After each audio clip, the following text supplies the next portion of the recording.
Sup? Today's story is a classic don't go in the woods type of story. But before we get into today's story, if you're a fan of the strange, dark, and mysterious delivered in story format, then you come to the right place because that's all we do, and we upload 2 or 3 times every week. So if that's of interest to you, please invite the like button over to your kid's birthday party and then ask them if they want to hit the piñata. When they say yes, put their blindfold on and then replace the piñata with a beehive. Also, please subscribe to our channel and turn on all notifications so you don't miss any of our weekly uploads. All right, let's get into today's story.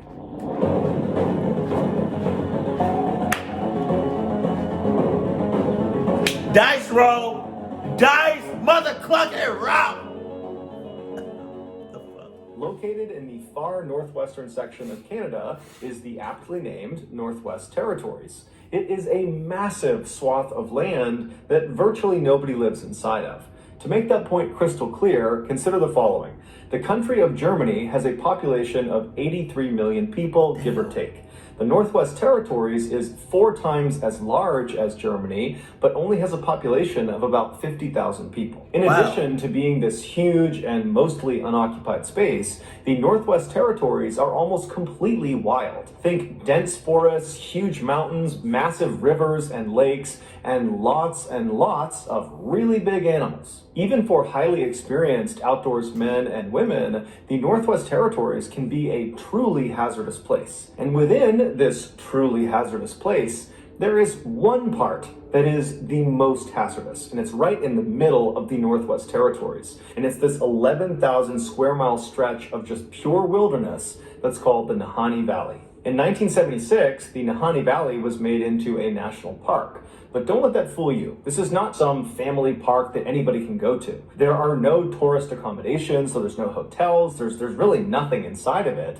And there are no roads that lead into this park. The only way you can get inside this valley is by plane or by boat or by very stressful and difficult overland hike. But for those who are able and willing to make the effort to get inside of this valley, you have the opportunity to explore one of the most beautiful places on the planet because this section of the world is almost completely untouched by man.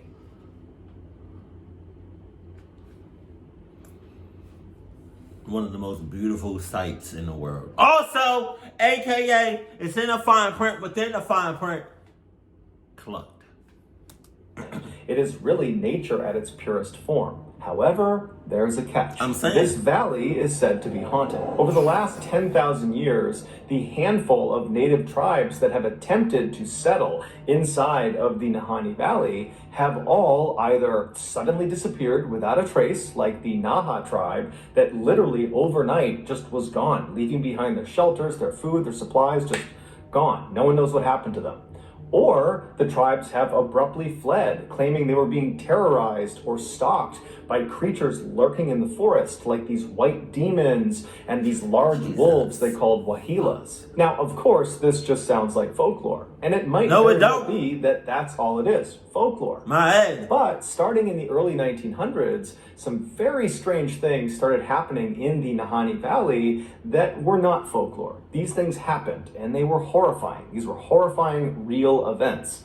And they might, depending on your viewpoint, give credit to some of the theories that the native tribes people have about this valley, which is there's something evil lurking out in this forest, but we just don't know what it is. In 1904, So it should be blocked off from really anybody and anything, but it's not.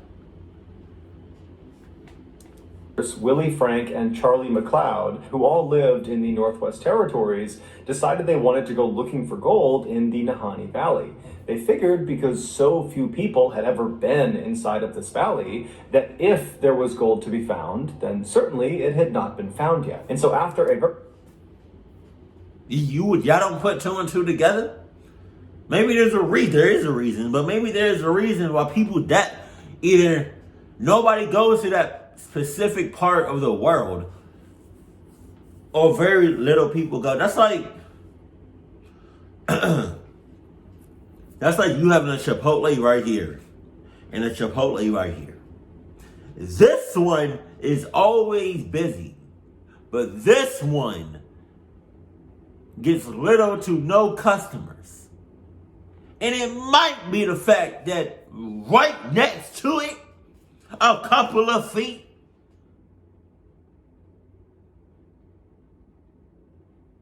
it's a haunted house. A long and arduous journey using sled dogs and trains and homemade boats, they finally slipped into the valley and found themselves on what's called the Flat River, which runs right through the center of the Nahanni Valley. Oh my God. Now, the Flat River is kind of ironically named because it's anything but flat. It's actually more like a rapid at certain points. But either way, the three brothers, they're on their boat, they're making their way up the Flat River, and at some point they pull off onto the riverbank and they set up camp. And then once their camp is set up, they go down to the river and they put their gold sluices in the water. A gold sluice is this long, skinny box that's usually made of wood, and it has a strainer on one side. And gold miners will put it in the water, submerged, and they will kind of shovel the sediment on the bottom of the water into this little funnel, and the big stuff will get stopped by the strainer, and the dirt and the water will just kind of flow out the side. And so the idea is you can trap gold nuggets inside of this sluice. And so the three brothers, they get their sluices up, and they start looking for gold, and right away they hit pay dirt. There is tons of gold in this river. And so all day, all night, they get all this gold. The next morning, they do the same thing. And by the time all their containers are literally filled to the brim with gold, they decide, hey, let's go back and turn this in, get some money for it, and then come back out here. And so they pack up their tent, they pack up all their supplies, and they put everything back in their boat. They get out onto Flat River, and at some point, very early on in their journey back, the boat capsizes, and the boat actually breaks apart from the strength of the rapids of Flat River. And so the boat actually just sinks, and much of their supplies sink, including all of their gold. But the three brothers are able to grab some of their supplies, like their rifle and some lumber and some of their mining supplies, and they swim it all to shore. They catch their breath. They're totally devastated at the loss of the gold, but they're alive. They have enough supplies to survive. And so they figure all they can do is maybe try to go back to their original site, try to get some more gold because they did still have a sluice, and then try to get out of there and then, regroup and come back another time. And so using some of the lumber they recovered from their broken boat, and then also by cutting down some trees, they literally fashioned another boat and then hopped back on the Flat River, and they went back up to that site where they had found gold earlier. But is it worth it? I don't think nothing is worth it. I don't think nothing is worth dying over. I don't think. That's you only get one life. Don't make it worth it, Jesus. But that's money. That's gold. You can't take that to the grave. You probably could take it to the grave, but it's not going to do you no justice. No nothing. It's not going to do nothing for you. Sluice, they set up their camp again, and this time they didn't find any gold. So all day, this very disappointing day that they've already lost all their gold, now they're not finding any more gold. And so that night when they went to bed, they decided that the next day they were just going to leave. And so the next day they get up, they pack up, they hop back on the Flat River on this new boat they built, and they're able to make their way out of the valley and get back to their homes. As soon as they get back home, the two younger brothers, Willie and Frank, start talking about how they want to go back into Nahanni Valley and go get more gold, because now they know there's gold out there. It's not a question, yeah, we didn't find it that second time, but we know it's out there.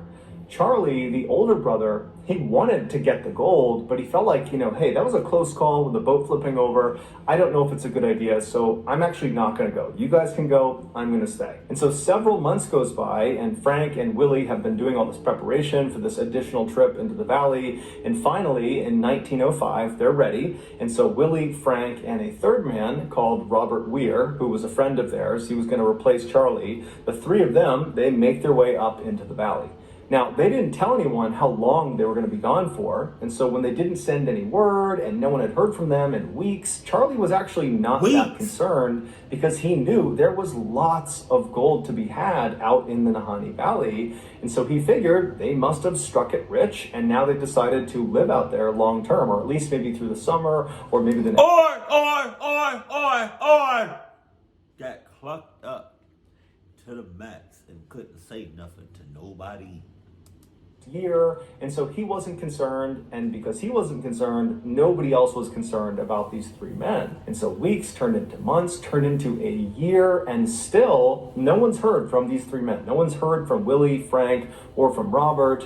But still, Charlie maintains that nothing can be wrong because there's 3 of them out there. They're incredibly experienced. There is a ton of gold out there. I'm sure they're just killing it and they're just acquiring all this gold, and we're going to see them in the next couple of months maybe, and everything's going to be just fine. But a whole other year would go by. So they've been out there for 2 years and no one has heard from them. And at this point, Charlie thinks to himself, okay, I have to go out and see if they're okay. At that point, like, at that point,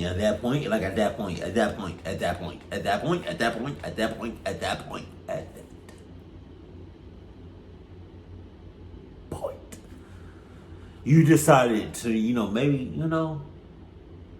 maybe something is a little off. Maybe something might be a little wrong. After 2 years, give or take, Jesus.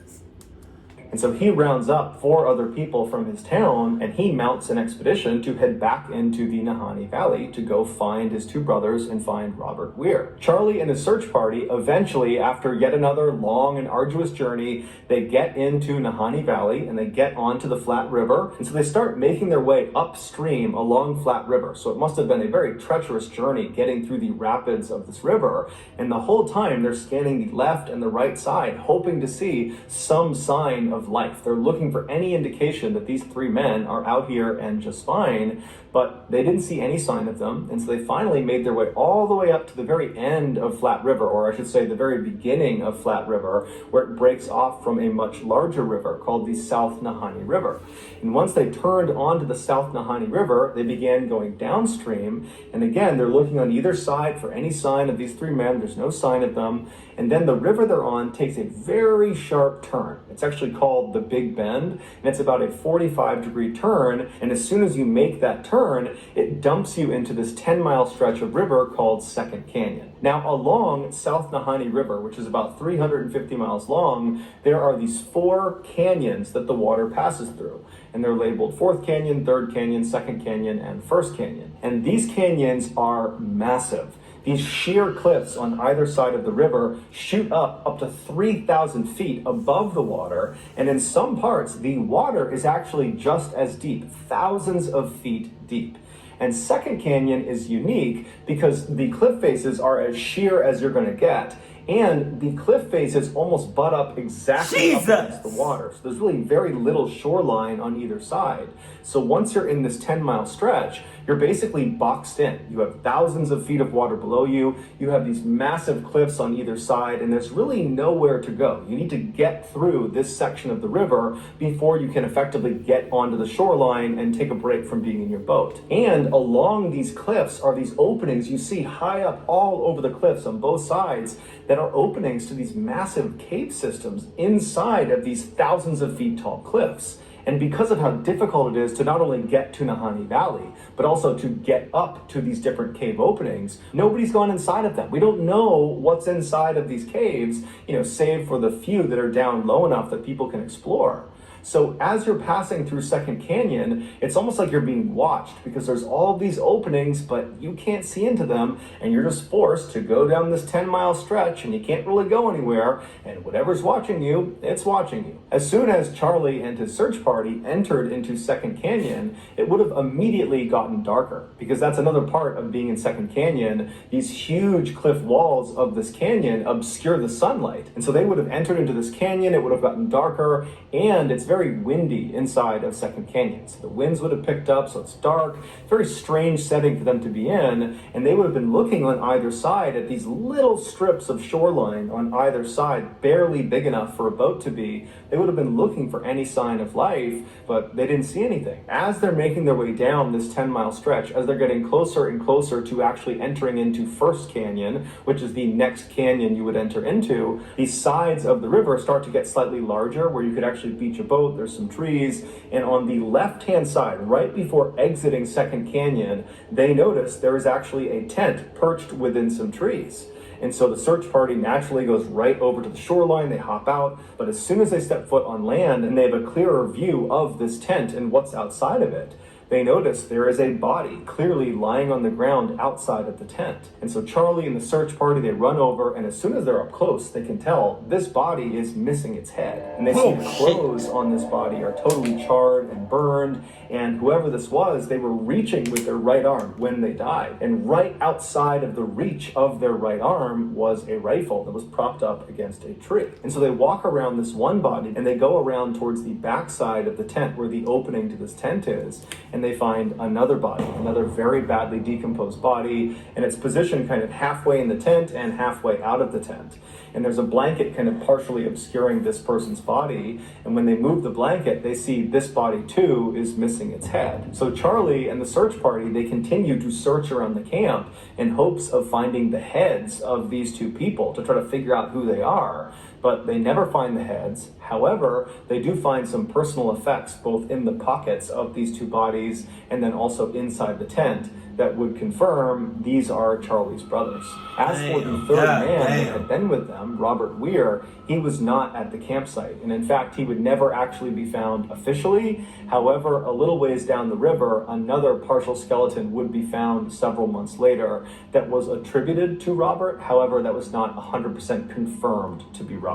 The only other interesting thing that was found at this campsite was a carving in a nearby tree. And it just said, "We have found a fine prospect," indicating that Charlie's brothers had found gold. But there was no gold either on them or in their camp or in the river nearby, nothing. There was no gold. Charlie and his search party would leave the valley and get in touch with the mounted police, who would come out to the site where the brothers had been found. They would launch an investigation, and ultimately they would come to the conclusion that all three of these men, the two brothers and Robert, had starved to death, and then after they had perished, animals had taken them off, which is why Robert was found so far away and why the skulls were missing from the two brothers. Now, Charlie did not believe that. He believed they had been attacked by native tribes in the area, but the police were not buying that. They said this was a natural thing, this was an accident, and so that's that. When the story of these two decapitated men made the news, people went crazy about this. People were very divided about what they thought really happened.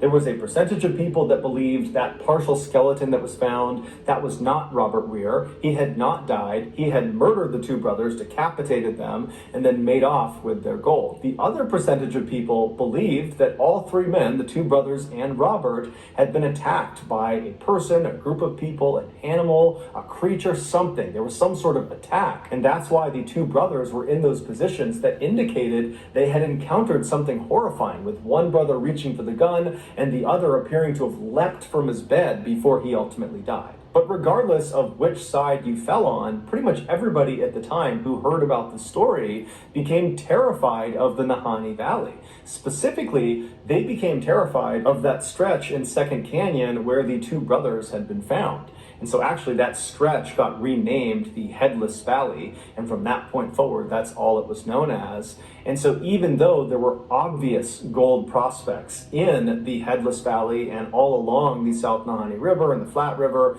people, after the story broke, were just not prepared to risk going in there and potentially becoming another victim.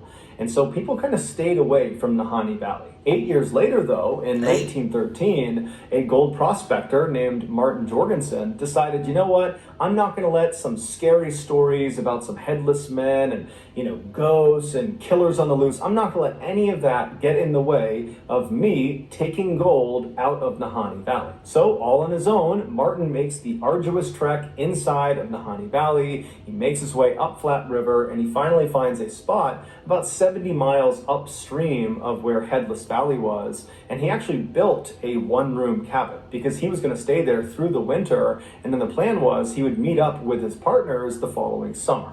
And so right after he got there, he set up his sluices and he started mining for gold, and apparently he found a lot of it because he sent word back to his partners outside of the valley that he had made it rich. And so his partners were really excited to meet up with him the following summer and see how much he got, because they planned on going back into the valley with him that summer. So that summer rolls around, his partners go to the meeting spot right outside the valley, but Martin doesn't show up. And so his partners, they stay outside at this meeting space for several days until finally, when he doesn't show up, they decide, we have to go in there and see if he is okay, because at this point he should have been here. There's no excuse. And so they end up going into the Nahanni Valley. They make their way up Flat River, and they go roughly to the area where they knew he was staying based on the message he had sent earlier. He had described where he was staying, and they actually found his cabin, or I should say they found what was left of his cabin. His cabin had been completely torched, burned to the ground. And laying on the ground next to the burned out cabin was the burned out remains of another headless corpse. And this corpse belonged to Martin Jorgensen. The police did a thorough investigation, but they were never able to determine what actually killed him. The police did not connect Martin's death with... It's almost as if this thing or this person or whatever doesn't want them to take the gold.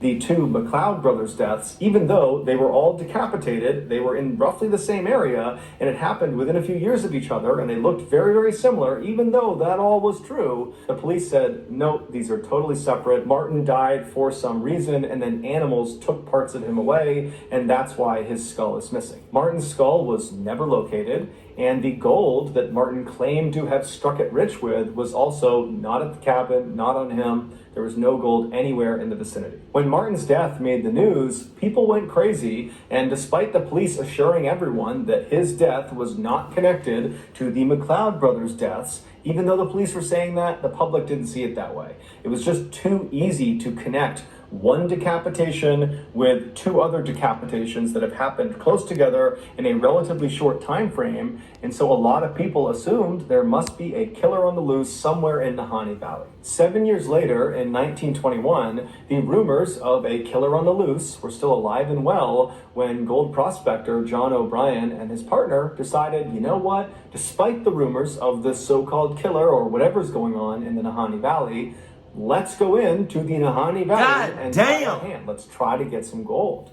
And so the two of them made their way into the valley. What is wrong with people in money? What is with y'all in money? Like, it's not that deep. It's not that, I mean, it's nice. Oh, I pulled this up. Oh. I worked out a couple of days ago and I think I pulled something. Jesus. But come on, it's not that deep. Set up camp in Headless Valley, not far from where the McLeod brothers had been found decapitated. So they set up their camp and they're there for a couple of days. They're doing well, they're finding gold. And then at some point, John tells his partner that he's going to go out and check all of their traps along the river. And he'll be back in about 8 or 9 days. So his partner waits 8 or 9 days, and John doesn't come back. A couple of days after that goes by, and now John's past due, and so the partner decides he has to go out looking for him. And so there was another gold prospector in the area, and so this partner contacted him, and the two of them went to the river and began walking upstream until they found John. And he had frozen to death, but it was very interesting the way he was positioned. He was sitting in front of this obviously previously lit campfire. He wasn't hunched over. He didn't look like he was in pain. He looked like he was just enjoying the fire. There was nothing on his face that indicated discomfort or pain or fear. He was even holding the matchbook in his hand. It was like he was just sitting there enjoying the fire when something caused him to suddenly freeze. In fact, witnesses would say John looked like he had been flash frozen, as if it had happened in a matter of seconds, because it didn't look like he had reacted properly to freezing to death. And the police, when they came out, they would say, you know, this is odd. This is odd the way he's positioned, but ultimately he died because he froze to death, and so there's no foul play here, and so no further investigation is needed. 5 years later, in 1926, a hunting party that included a young woman named Annie Lafferty was camping out along the Flat River inside of Headless Valley. And so that night, they're all kind of joking. When are police or anybody just gonna shut off that whole space, this whole space, where it's just cut off from everybody and everything? Because it seems like anybody, almost anybody, that makes it there, I guess looking for gold, gets clucked up and dies. Except for that one person in the beginning, where like they all made it out alive, but that one person stayed behind.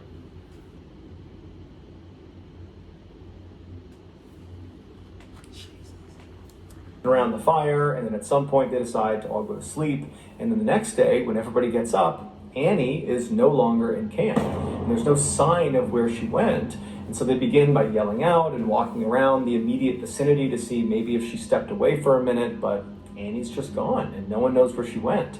And so the hunting party spends the rest of the day looking for Annie, but there's no sign of her. They ultimately leave the valley. It would have been dope if somebody had like a camera or something to take pictures or to take videos of like their last moments. They tell police come out, there's this huge search, but Annie's never found. Several months later, a man named Charlie, who happened to have been out near Flat River, near this hunting party when they were out there, but Charlie himself was not in the hunting party. He didn't know Annie. He was just in the vicinity. He overheard someone talking about a member of that hunting party, specifically a woman, going missing. And when he heard that, he knew he had to tell police what he had seen that night out near Flat River.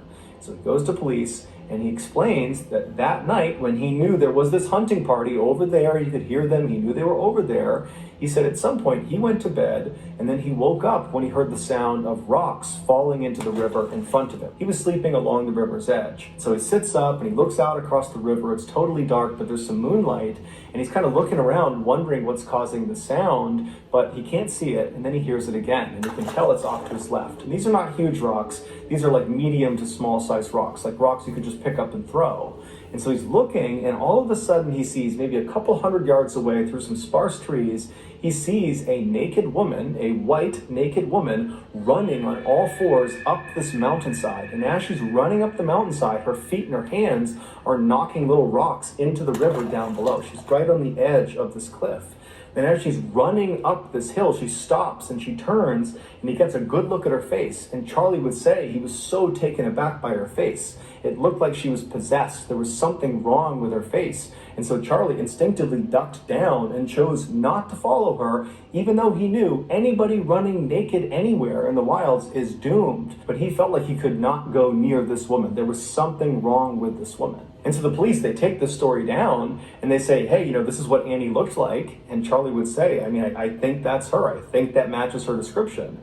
And so universally, it's believed this woman galloping up this hillside in the middle of the night naked was Annie. The police ultimately would not investigate Annie's disappearance any further because at the time Charlie was telling them this piece of information, she had already been gone for months and the assumption was she was dead. 4 years later, in 1931, another gold prospector decides to try their luck in Headless Valley. A man named Phil Powers. He makes his way into the valley. He finds a spot off of Flat River. He builds a cabin, and then shortly thereafter, his cabin burns to the ground with him inside of it.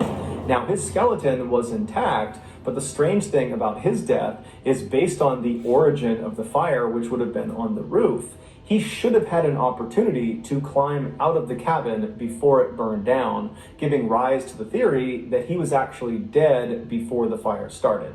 However, the police said this was an accident caused by Phil doing something with the stovepipe that led to it catching on fire, and this was just all one big accident. But the vast majority of people that have followed along to this point with all of these strange deaths, they were just not buying it. 5 years later, in 1936, two more gold prospectors, William Epler and Joseph Mulholland, they entered the Headless Valley to try their luck, and shortly after arriving and getting set up, they went missing. A search party came out to look for them, and they found their cabin, and just like Phil Powers, it had burned to the ground, but William and Joseph were not in the ashes. They were not anywhere nearby. In fact, they were never found. No one has any idea what happened to them, and no one knows what caused the fire. 9 years later, in 1945, yet another gold prospector named Ernest Savard entered the Headless Valley to go looking for gold, and then when he did not leave the valley for an intended rendezvous with some of his partners went looking for him, and they would find him inside of the sleeping bag, laying down, decapitated right along the Flat River inside of the Headless Valley. And so the police would come out, they would do an investigation, and they would call this an accident where, he starved to death or he died of hypothermia, and then after he was dead, animals must have come in and removed his skull, and that's why we can't find it. And so the police did not, at least not publicly, connect his death to all of the other decapitations in that small area. 1 year later, in 1946, another gold miner named John Patterson went into Headless Valley, and he went missing. And so a search party went in looking looking for him, and John would never be found. But on one of the last nights that the search party was in the Headless Valley, they were camping out near Flat River, some native tribes people came into their camp, and they warned them about some white figures that were walking around the valley that night. They're down near the river, they're out in the forest, they're kind of all around here, and so you really need to be careful. You don't want them to see you. And then these tribes people just left. And so the search party is absolutely horrified. They know about the rumors of this place. They're out here looking for someone that's gone missing in this place. And all night, all they hear are distant howls and screams that they hadn't heard in the previous nights.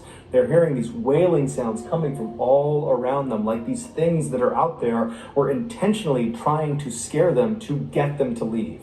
It felt like they were not supposed to be there. The next day, first thing when they got up and they left, the leader of that search party would say he just felt like the whole valley was totally sinister, and that constant wailing they heard the night before, he said he will never forget. From the mid-1940s onward, there have been far less strange incidents reported inside of Nahanni Valley, but one could attribute that to the fact that far less people have been going into Nahanni Valley ever since the 1940s. And in recent times, huge segments of the park have been permanently closed. The park has said the reason they're doing that is to protect that segment of the park. But other people have speculated that at least part of the reason why they're closing these segments, many of which are right near the Headless Valley, is because they're trying to protect people from getting anywhere near whatever it is that's lurking inside of that park. But regardless, it is still a fact that over the last century, there have been dozens and dozens and dozens of people that have either gone missing or who have died under very mysterious circumstances inside of this valley. And the truth is, nobody knows why. So that's going to do it, guys. If you found the secret in today's episode, let us know in the comments section what it is and where you found it, so give us the timestamp. And if you're the first to do that, we'll pin you at the top of the comments section. If you got something out of today's episode and you haven't done this already, please invite the like button to your kid's birthday party and then ask them if they want to hit the piñata. And then after you get their blindfold on, replace the piñata with a beehive. Also, please subscribe to our channel and turn on all notifications so you don't miss any of our weekly 2 or 3 video uploads. We are now selling merchandise like this hat, like this flannel, and all sorts of stuff. There's mugs and stickers and sweatshirts. If you're interested in MrBallen merchandise, go to shopmrballen.com. If you're interested in upcoming deals and promotions relative to the shop, go to our shop's Instagram page. The username is shopmrballen. If you want to get in touch with me, you can direct message me on Instagram or on Twitter. My username for both platforms is the same. It's johnballen416. I also have a ton of content over on TikTok where my username is MrBallen.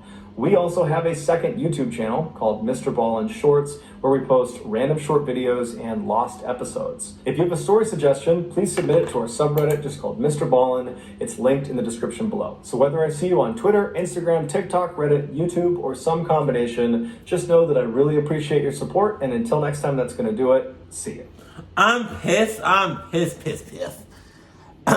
at the cops. Not necessarily. The people that could have prevented more like mysterious missings and deaths happening waited too long to do that.